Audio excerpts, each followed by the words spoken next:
SBD news का प्रमुख उद्देश्य है देश सेवा और समाज सेवा के लिए जीवन समर्पित करने वाले पुलिस कर्मियों की कार्यप्रणाली को दर्शकों तक पहुंचाना। जब एसबीडी न्यूज थाना छोटी ग्वालटली पहुंचे तो वहां थाना प्रभारी संजू कांबले अपने चिर परिचित सौम्य मधुर मुस्कान लिए नजर आए। आइए जानते हैं संजू कांबले जी के जीवन के कुछ छुए अनछुए पहलुओं के बारे में। सभी दर्शकों का स्वागत है। आज हमारे बीच उपस्थित हैं छोटी ग्वालटली थाना प्रभारी श्री संजू कांबले जी। सर, जानना चाहेंगे आपके जीवन के छुए अनछुए पहलू का। सबसे पहले बहुत बहुत स्वागत आपका हमारे चैनल में। सर, ये जानना चाहेंगे कि पुलिस सेवा का ही चुनना विशेष रूप से संजू सर का क्यों मन बना? असल में मैं वैसे सागर का रहने वाला हूँ और मेरे फादर आर्मी से थे। आर्मी से क्या ऑर्डिनरी कैप्टन होकर रिटायर्ड हुए हैं, क्योंकि घर में हमारे सभी ने बेल्ट की नौकरी की। ब्रदर भी आर्मी में रहे हैं, मेरी भी इच्छा बेल्ट की नौकरी की थी जी। तो मैं चाहता था कि घर में समय दे पाऊँ, इसलिए मैंने फिर पुलिस फील्ड को चुना। मैं भी देश के लिए कुछ करना चाहता था, इस कारण से मैंने इस विभाग में आना पसंद किया। ऐसे कोई रोल मॉडल जिनको देख के पुलिस विभाग ही चुनना? पिताजी के अलावा ऐसे कोई स्टैंडर्ड रोल मॉडल और रहे हो? पिता से बढ़कर कोई रोल मॉडल नहीं रहता, लेकिन पुलिस विभाग में ही चुनना। हाँ, पापा ही हमारे रोल मॉडल थे, और चूंकि पापा हमेशा इस प्रकार पीके पहनते थे तो मुझे भी अच्छी लगती थी पहनना, और मैं चाहता था कि कुछ करूं करके। और फिर हमारे विभाग में एक सिविल लाइन में थाना प्रभारी थे। जब मैं वहाँ फुटबॉल खेलता था उनको देखता था, उनको देख के बड़ा अच्छा लगता था। वो भी बहुत अच्छे से रहते थे, तो मेरी बहुत इच्छा थी कि मैं पुलिस विभाग में आऊँगा। वर्तमान पुलिस प्रणाली कमिश्नरेट के तहत चल रही है सर। इसके पूर्व कलेक्टर के अधीन रहते थे। किस प्रकार का पूरा चेंजेस हुआ है और कितना फायदेमंद रहा है आम जनता के लिए कमिश्नर प्रणाली? कमिश्नर प्रणाली में फ़ायदा यही है कि जो कार्रवाई पहले कलेक्टर साहब के यहाँ होती थी, अब आजकल वो हमारे यहाँ होने लगी है। हमारे एसीपी साहब लोग जो भी हमारे 116 होते हैं, उनकी सुनवाई यहाँ होती है, और ये बहुत ही महत्वपूर्ण कार्य है पुलिस का। इसी से लड़ाई झगड़े इन सब पे कंट्रोल किया जा सकता है। ज़्यादातर पहले जो विवाद झगड़े होते थे, हम 116 करते थे, उसमें बाउंड और लास्ट बाउंड होने में बहुत समय लगता था। अब चूंकि पुलिस के ही अधिकारी उसको करते हैं, तो वो इन सब चीज़ों को समझते हैं कि अपन इसको कितनी जल्दी करना है। तो हम जैसे ही 116 करते हैं तो उसका बाउंडर वो किया जाता है। उस बाउंडर में उनको 10,000 रुपये बाउंडर किया जाता है, 50,000, उससे अधिक भी किया जा सकता है।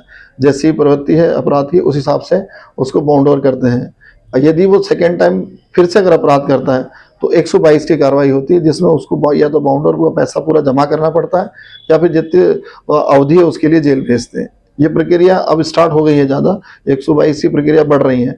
अब जैसे जैसे ये जब बढ़ेगी तो लोगों को समझ में आ जाएगा कि हमें लड़ना नहीं है आपस में, क्योंकि पड़ोसी छोटे मोटे जो लड़ाई झगड़े थे वो अगर धीरे धीरे बंद हो गए तो काफ़ी कुछ सुधार आ जाएगा। आपके नज़रिए से सर, कमिश्नर प्रणाली में अपराध कम हुए हैं या बढ़े हैं? क्योंकि कहीं ना कहीं हम देख रहे हैं अपराधियों में खौफ तो है, पर जो दृढ़ता रहना चाहिए कानून की, वो कहीं ना कहीं कम होती हुई दिख रही है। नहीं, अभी इस समय हमारे कमिश्नर साहब ने जिस प्रकार से चेकिंग लगाई है सब जगह पर, ये बहुत ही आवश्यक है। पुलिस की विजिबिलिटी बहुत ही ज़्यादा आवश्यक है। और जो माइक्रो बीट सिस्टम स्टार्ट हुआ है, जिसमें नीचे भी जो कर्मचारी थे वो सारे एक्टिव हुए हैं और काम कर रहे हैं, और इस तरह से सारे जब काम करेंगे तो बदलाव तो आएगा ही आएगा। आपने भी देखा होगा, जो पहले एक विजयनगर में रात के समय जो हुड़दंग मचाया जाता था, ये सब होता था, ये अब बिल्कुल काफी कम है। रोडों पे वाहन काफी तेज चलाए जाते थे और मोटरसाइकिल पे पटाखे फोड़ना, ये सब होता था। पर अब जब से कमिश्नरी लागू हुई है और ये चेकिंग स्टार्ट हुई है नए कमिश्नर साहब के आने से, तो काफी कुछ गिरावट आई है। सर, एक इंदौर ने ऐसा भी दौर देखा है जहां पर झुग्गी झोपड़ियों का बहुत ज्यादा कब्जा हुआ करता था। आपके नेतृत्व में बहुत बड़ी कार्रवाई हुई थी, उसके बाद से ही लगातार झुग्गी झोपड़ियां हम देख रहे हैं कि पूरी तरह से समाप्त हो गई है। किस प्रकार की चुनौतियों का सामना करना पड़ा था और कैसे ये मोटिवेशन मिला था ये कार्य करने के लिए? 2015 में मैं पंडीनाथ टीआई था। उस दौरान बरसात का समय था, वो पानी काफी गिरा था, और उस समय पूरी जो सीपी शेखर नगर बस्ती है वो पूरी पानी में डूब गई थी। तो चूंकि मैं थाना प्रभारी था, तो मैंने वहाँ पर सभी को इकट्ठा करके उनकी मदद की थी। स्वयं खुद ही पानी में उतर के सारे बच्चे उनका सामान जो भी हम बचा सकते थे वो सब उनको मैंने निकाला था। और करीबन 15 दिन से 1 महीने तक उनको बाकायदा सभी जो आसपास की दुकानें थी, उनके शेड बने थे, उनमें रुकवाए, धर्मशालाओं में रुकवाए, स्कूलों में रुकवाए, और उनको खाना भी खिलाया, उनसे बातचीत करी। तो पहले भी कई बार ऐसा पानी चढ़ा है और उन लोग परेशान हुए हैं। और चूंकि गवर्नमेंट द्वारा गरीब बस्तियों के लिए बिल्डिंगें बनाई गई थी, उस संबंध में मुझे वहाँ जानकारी मिली, तब फिर मैंने कलेक्टर साहब के यहाँ इस बारे में जानकारी प्राप्त की।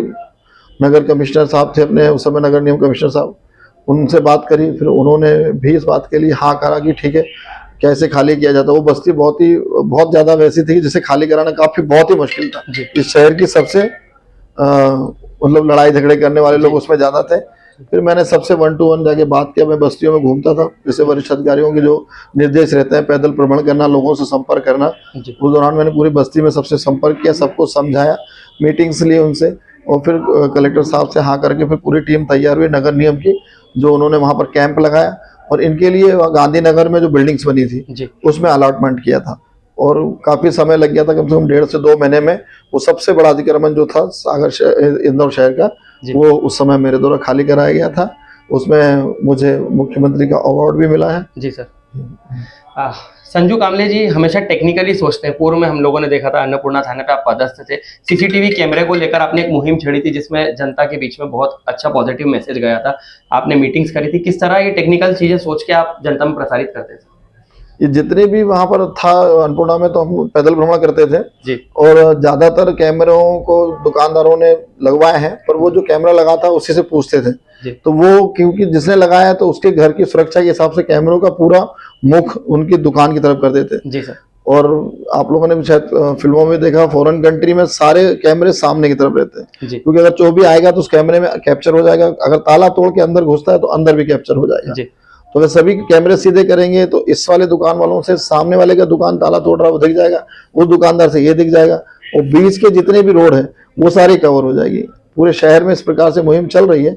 अगर सभी कैमरे सीधे कर दें जी, तो मेरे ख्याल से कोई भी ऐसा बदमाश चोर जो कैमरे से बच के नहीं जा सकता। डिजिटल अरेस्ट एक बहुत बड़ी समस्या बनी हुई है जिससे लगातार पुलिस प्रशासन जनता को निजात दिला रहा है। किस प्रकार और बेहतर तरीके से इससे निजात मिल सकती है सर? अभी तो हम लोग उसमें सभी जगह बस स्टैंड, रेलवे स्टेशन और मोहल्लों में जा जाके मीटिंग्स ले रहे हैं और इस डिजिटल अरेस्ट के बारे में बता भी रहे हैं सभी को कि पुलिस कभी भी किसी को भी फोन पे अरेस्ट नहीं करती, ना ही कोई और भी दूसरी संस्था है वो इस प्रकार से नहीं करती। यदि इस प्रकार का कुछ भी होता है तो आप नजदीकी थाने पे आके संपर्क करें। हम लोग इसलिए मिल रहे हैं ताकि लोगों को अवेयर हो जाए। इससे डिजिटल अरेस्ट का एक मैटर अन्नपूर्णा में भी आया था, क्योंकि मैंने मीटिंग ली थी तो उनके हस्बैंड बैंक में जॉब करते, रिटायर्ड थे, तो उनको भी इस तरह से रोक लिया था। तो 3-4 घंटे वो रूम से निकल नहीं रहे थे, और तो उनकी वाइफ ने फिर मुझे कॉल किया था जी सर थाने पे जी। और वो कॉल करने पर हम तत्काल पहुंचे थे। तो वहां पहुंचने के बाद मैंने भी देखा कि उसके कैमरे के सामने जो था एक अधिकारी बन के बैठे हुए थे और वो उनको हरास कर रहे थे। कुछ पूर्व अपराधी हैं जिनके माता पिता काफी शुक्रिया अदा करते हैं, आपको कहते हैं आपने उनके बच्चों का जीवन चेंज कर दिया है, मोटिवेट करा है उन्हें, जो अपराध छोड़ के आज वो एक सही ट्रैक पे चल रहे हैं। किस प्रकार पूरी काउंसलिंग करते हैं आप किसी भी व्यक्ति की जो अपराध करके आया है? जो अपराधी है उससे अगर जब मैं बात करता हूँ तो मैं कोशिश करता हूँ कि मैं उसकी जगह बैठ के सोचूं।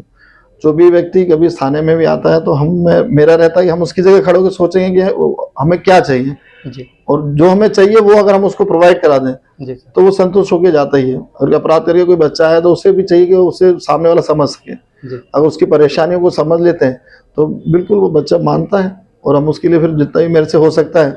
बहुत सारी संस्थाएं, मैं काफी समय शहर में हो गया है और कई अच्छे लोग हैं जो मेरे कहने पे उनको कभी जॉब पे भी रख लेते हैं, काम पे भी रख लेते हैं, कुछ मदद करते हैं।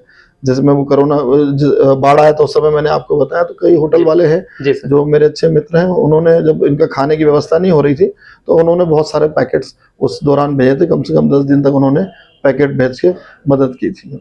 वर्तमान छोटी ग्वालटोली थाना में सितंबर से आप पदस्थ हैं, किस प्रकार के चेंजेस आपके आने के बाद में हुए हैं? अपराध में लगातार कमी हुई है, किस प्रकार से पूरा मैनेजमेंट तय हुआ है? यहाँ मैं पहले भी रह चुका हूँ। यहाँ पे चूंकि चलता फिरता थाना है ये, यहाँ पर हर आदमी सफर करता है, बसों से आता जाता है, तो वो संख्या अधिक रहती है ट्रेन और बसों की। और जो यहाँ पर कमर्शियल एरिया है सारे दुकानदार है, इसलिए यहाँ विवाद झगड़े कमर्शियल एरिया में कम होते हैं। बस आने जाने वाले जो सफर करते हैं उन्हीं पे, अगर अपन उस दौरान जब इनकी बसें आती हैं या जो ट्रेन आता है उस दौरान अगर अपने बल को लगा दे व्यवस्थित तो ये लड़ाई झगड़े वहाँ कम हो जाते हैं। अभी हमने सारी चौकियाँ बस स्टैंड में भी चौकी की है, और हमारे कमिश्नर साहब के आदेश से हमने सभी जगह पर वो लगवाए हैं, बोर्ड लगवाए हैं जिनमें हम सबके फ़ोन नंबर है। यदि किसी को लगता है तो वो बिल्कुल उस पर कॉल करते हैं। अभी हमारे डीसीपी सर को एक ने कॉल किया था बस स्टैंड में, उसी बोर्ड को देख के, और तत्काल हमने अपने स्टाफ को भेज के उसका सामान उसको वापस करवा दिया। सर मेरा एक लास्ट सवाल आपसे ये रहेगा, नशे को लेकर किस प्रकार की रोकथाम निरंतर आपने मोटिवेट करके नशे को कम करा है क्षेत्र में, और किस प्रकार नशे को रोकथाम कर सकते हैं? हमारे दर्शकों को एक संदेश। अभी तो हमने सभी जगह मीटिंग ले लेकर सभी को समझाई दी है, जो भी नशे के आदी थे उनसे बात की है। नशे को धीरे धीरे छोड़ने के लिए कहा गया है, एकदम से तो नहीं छोड़ सकता, पर किसी चीज़ को धीरे धीरे करके कम किया जा सकता है। तो इसी तरह मोटिवेट उनको कर रहे हैं कि जल्दी नहीं करते हुए धीरे धीरे करके आप छोड़ सकते हैं। किसी जो ज़्यादा हो रहा है उसको थोड़ा कम करेंगे, फिर और कम करेंगे और कम करेंगे। इस कारण इस बहुत सारे लोग धीरे धीरे इसको छोड़ रहे हैं। बहुत बहुत धन्यवाद सर आपका कीमती समय देने के लिए। ठीक, थैंक यू।